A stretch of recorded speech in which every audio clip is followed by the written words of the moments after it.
மறைந்தவன் வருகிறான்.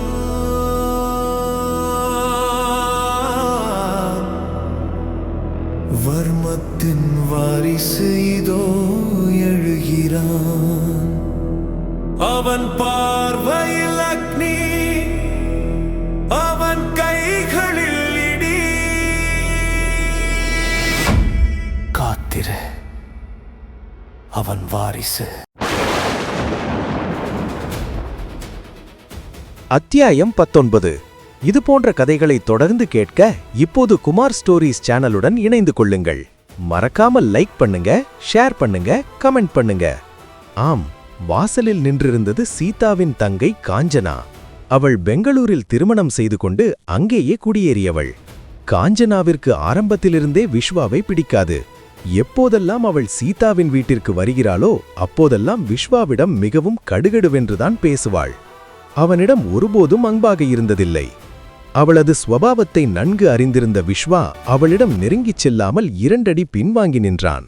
தன் தாயை தொலைத்துவிட்டு நிற்கும் அந்தச் சிறுவன் காஞ்சனாவின் முகத்தை பார்த்ததும் இன்னும் அந்நியப்பட்டு போய் அழுது கொண்டே தள்ளி நின்றான். ஆனால் காஞ்சனா ரேணுகாவையும் மற்ற 2 சிறுமிகளையும் ஓடிச் சென்று பாசத்துடன் அணைத்துக் கொண்டாள். அவளும் கண்ணீர் மல்க, அழாதே ரேணுகா, அழாதே அம்மு, எதற்கும் கவலைப்படாதீர்கள். உங்கள் சித்தி நான் இருக்கிறேன், இனிமேல் உங்களை நான் பார்த்துக் கொள்கிறேன் என்று தேறுதல் கூறினாள். ஆனால் ரேணுகாவால் அழுகையை கட்டுப்படுத்த முடியவில்லை. சித்தி, அம்மா, சித்தி, அம்மா எங்கே? அம்மா இறந்துட்டாங்களா சித்தி என்று விம்மிக்கொண்டே கேட்டாள். காஞ்சனா ரேணுகாவின் கண்களை துடைத்துவிட்டு, அழாதை கண்ணா, 2 நாட்களாக அம்மாவை நினைத்து அழுது கொண்டே இருக்கிறீர்கள். கவலைப்படாதே, இனி நான் உனக்கு துணையாக இருப்பேன் என்று கூறி மூவரையும் மீண்டும் தன் மார்போடு அணைத்துக் கொண்டு அழுதாள். ஆனால் அந்த இடத்தில் விஸ்வாவிற்கு ஆறுதல் கூறவோ அவனது கண்ணீரை துடைக்கவோ யாருமே இல்லை. சிதைந்து கிடக்கும் அந்த உலகத்தில் அவன் முற்றிலும் அனாதையாக நின்றான். அவனது தாய் ராசாத்தியின் நினைவுகள் அவனை வாட்டி வதைத்தன. அம்மா, இந்த உலகத்தில் எனக்காக நீ மட்டும்தானே இருந்தாய். இப்போது நீயும் என்னை விட்டு போய்விட்டாயே. என்னை யாருக்குமே பிடிக்கவில்லையா அம்மா? முதலில் அப்பா போனார், இப்போது நீயும் போய்விட்டாய். எல்லாரும் என்னை விட்டு போகிறார்கள் என்றால் நான் யாருக்குமே வேண்டாதவனா என்று தன் பிஞ்சு மனதிற்குள் கதறிக்கொண்டே யாரிடமும் சொல்ல முடியாமல் சிலையாக உறைந்து நின்றான் விஸ்வா. அவனது மௌனமான அழுகையை அங்கிருந்த எவருமே கவனிக்கவில்லை. பாசத்திற்காக ஏங்கும் ஒரு குழந்தையின் வலி அந்த சுனாமியின் பேரழிவை விட பெரியதாக அவனுக்குள் உருவெடுத்தது. விஸ்வா தனியாக நின்று அழுது கொண்டிருப்பதை கவனித்த ரேணுகா தன் துயரத்தையும் மீறி அவன் கையை இறுகப் பற்றினாள். அவனை தன்னோடு இழுத்து அணைத்துக் கொண்டவள், நாங்கள் நால்வரும் எப்போதும் ஒன்றாகவே இருப்போம் என்பது போல அவனை தேற்றினாள். அவர்களை கட்டி அணைத்து ஆறுதல் சொல்லிக் கொண்டிருந்த காஞ்சனா ஒரு நிமிடம் தயங்கி நின்று நால்வரையும் பார்த்தாள். சரி, இப்போது அழுது ஒன்றுமாகப் போவதில்லை. நீங்கள் எல்லாரும் இப்போது என் வீட்டிற்கு என்னோடு பெங்களூருக்கே வருகிறீர்களா என்று கேட்டாள்.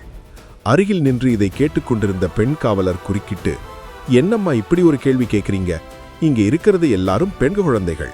அவங்க பாதுகாப்பா இருக்கணும்னா ஒரு வீட்டில தான் வளரணும். வரீங்களான்னு குழந்தைகள் கிட்ட அனுமதி கேட்டுட்டு இருக்கீங்க. கூட்டிட்டு போறது தானே முறை என்று காஞ்சனாவை பார்த்து சற்று அதட்டலாக கூறினார். தொடர்ந்து குழந்தைகளை பார்த்த அவர், பிள்ளைகளா, நீங்க எல்லாரும் உங்க சித்தி கூட பாதுகாப்பா அவங்க வீட்டுக்கு போறது தான் இப்போதைக்கு நல்லது என்று அறிவுரை வழங்கினார். அதை கேட்ட ரேணுகா, சரி சித்தி, நாங்க எல்லாரும் உங்க வீட்டுக்கே வர்றோம் என்று கூறினாள். சொல்லும்போதே விஸ்வாவின் கையை யாரிடமும் விட்டுவிடக்கூடாது என்பது போல இன்னும் பலமாக பிடித்து கொண்டாள். ஆனால் அப்போது ரேணுகாவை பார்த்த காஞ்சனாவின் முகத்தில் ஒரு தயக்கம் தெரிந்தது.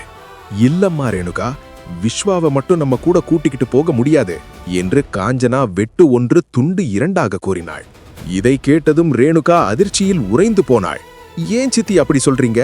விஸ்வாவும் என் தம்பிதானே, அவனை எப்படி தனியா விட்டுட்டு வர முடியும் என்று ஆவேசமாக கேட்டாள். அதற்கு காஞ்சனா மிகவும் கடுகடுப்பான குரலில், இல்ல ரேணுகா, இப்போ அவ உன் தம்பியா இல்லையாங்கிறது இங்க பிரச்சனை இல்ல. அவரை நான் என் வீட்டுக்கு அழைச்சிட்டு போகணும்னா முதல்ல அங்க இருக்கிறவங்க சம்மதிக்கணும் என்றாள். ரேணுகா விடாமல், ஏன் சித்தி, தாத்தா ஒத்துக்க மாட்டாங்களா? அவங்களுக்கு விஸ்வாவை தெரியும் தானே என்று வினவினாள். அதற்கு காஞ்சனா எரிச்சலுடன், இல்லம்மா, உன் தாத்தா பாட்டியை பத்தி உனக்கு தெரியாது.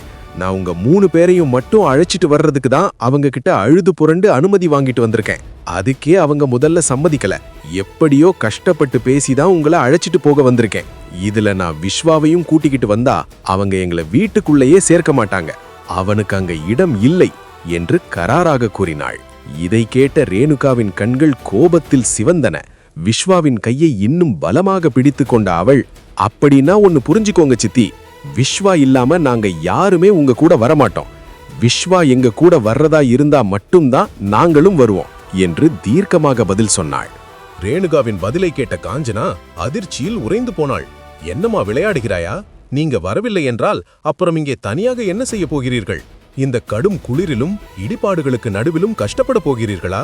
தயவு செய்து பிடிவாதம் பிடிக்காமல் நான் சொல்வதை கேள். இப்போது நீங்கள் மட்டும் என்னோடு வாருங்கள். விஸ்வாவை நாம் அடிக்கடி வந்து இங்கே பார்த்து கொள்ளலாம் என்று நயவஞ்சகமாக பேசினாள்.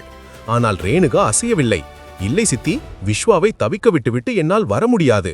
என் தம்பி அனாதை இல்லத்திற்கு செல்வான் என்றால் நானும் அவனுடனேயே அனாதை ஆசிரமத்தில் தங்கிக் கொள்கிறேன் என்று உறுதியாக கூறினாள். இதை கேட்ட அந்த பெண் காவலர் கோபமும் கவலையும் கலந்த குரலில், என்னம்மா ரேணுகா, அனாதை ஆசிரமத்தில் தங்குவதை அவ்வளவு சுலபமாக நிலைத்து விட்டாயா? நீ ஒரு பெண் குழந்தை என்பதை மறந்து விடாதே. சொந்த பந்தம் யாரும் இல்லாதவர்கள்தான் வேறு வழியின்றி அங்கே செல்வார்கள். உனக்குத்தான் சொந்தமாக ஒரு சித்தி வந்து அழிக்கிறாரே. நடுத்தெருவில் நிற்கும்போது உன்னை தேடி வந்தவர்களை பார்த்து ஈஸியாக வரமாட்டேன் என்று சொல்லி அனுப்புகிறாயே, இது எவ்வளவு பெரிய முட்டாள்தனம் என்று அதட்டினார். போம்மா, முதலில் கிளம்பும் வழியை பார். ஒழுங்காக உங்கள் சித்தியுடன் சென்று பாதுகாப்பாக இருங்கள் என்று அவர் கட்டளையிட்டார். ரேணுகா தேம்பி தேம்பி அழுது கொண்டீர். அப்ப என் தம்பி விஸ்வா, அவன் மட்டும் இங்கே என்ன செய்வான் என்று ஏக்கத்தோடு கேட்டாள். அதற்கு அந்த பெண் காவலர், கவலைப்படாதே, இவனை இங்கே நாங்கள் நன்றாகத்தான் பார்த்துக் கொள்வோம். அவன் பாதுகாப்பாக இருப்பான். ஒரு பெண்ணாக நீ முதலில் உன் பாதுகாப்பை பற்றி யோசி.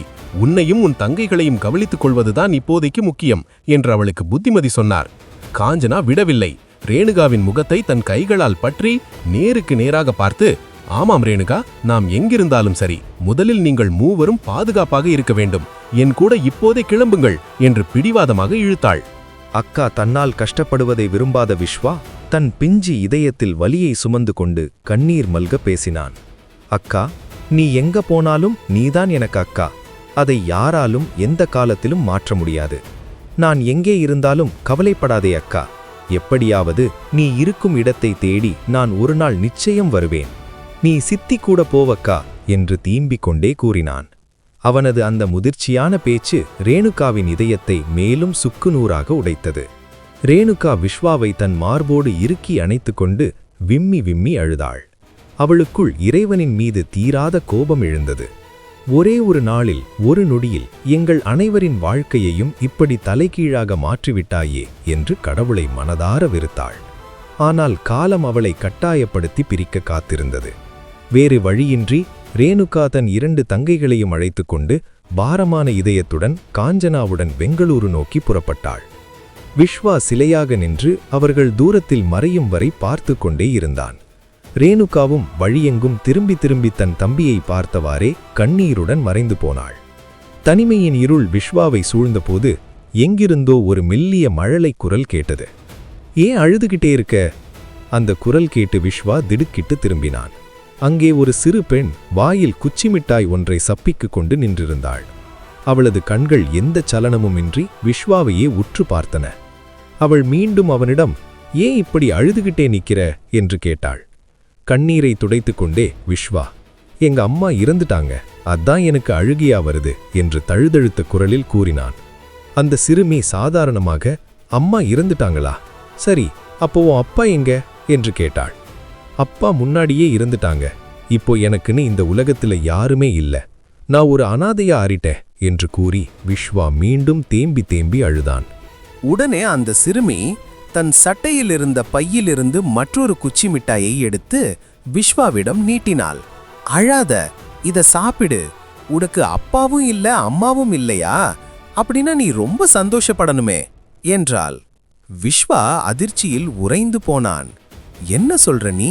எனக்குன்னு யாருமே இல்லைன்னு சொல்லி அழுதுட்டு இருக்க, நீ என்னடான்னா சந்தோஷம்னு சொல்ற என்று கோபமும் வியப்பும் கலந்த குரலில் கேட்டான். அதற்கு அந்த சிறுமி எந்த பதற்றமும் இல்லாமல் மிட்டாயை சுவைத்தபடியே, ஆமாம், அப்பாவும் இல்ல அம்மாவும் இல்லைன்னா அது நிஜமாவே சந்தோஷமான விஷயம்தான் என்று மிக சாதாரணமாக கூறினாள். அவளது அந்த விசித்திரமான பதில் விஸ்வாவின் அழுகையை ஒரு நிமிடம் நிறுத்தி அவளை ஆச்சரியமாக பார்க்க வைத்தது.